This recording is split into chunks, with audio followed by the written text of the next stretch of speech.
Our next story takes us far away, to the ancient, war-torn city of Damascus. Here, in a small after-school program, a boy named Hamza struggled with mathematics. The formulas blurred before his eyes. He was falling behind. The director, Zaina, had an idea. Instead of a teacher, she asked two of his classmates, Maria and Ravana, to help. Now, you must understand the weight of this moment. In that society, for a boy to be tutored by girls was not the norm. And in a land fractured by conflict, Maria and Ravana were Christians, and Hamza was Muslim. Lines that divided a city could have divided them. But they sat down together. They opened the book. They leaned in. They learned together. For a week, they gave him their time, their patience, their focus. They gave him the gift of not letting him drown. And slowly, the numbers began to make sense. Hamza passed his course. But listen to the reciprocity here. Yes, Hamza received help. But what did Maria and Ravana receive? They received the sight of his understanding.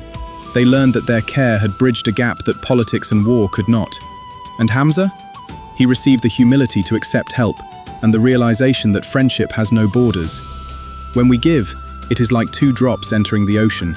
We become part of the greater whole. They gave him math. He gave them proof that unity is possible. The reciprocity was not in the exchange of information, but in the reinforcement of hope. Sometimes, the most profound reciprocity begins with a stranger.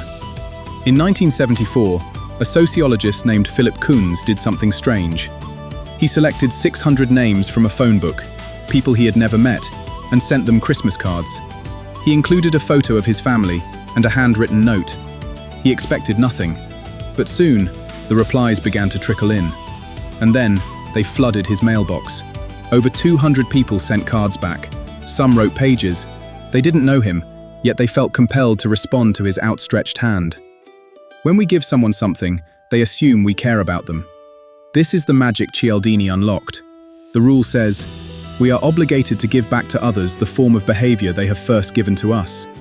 In marketing, this is powerful. But in life, it is sacred. A smile invites a smile. A shared cookie invites a story.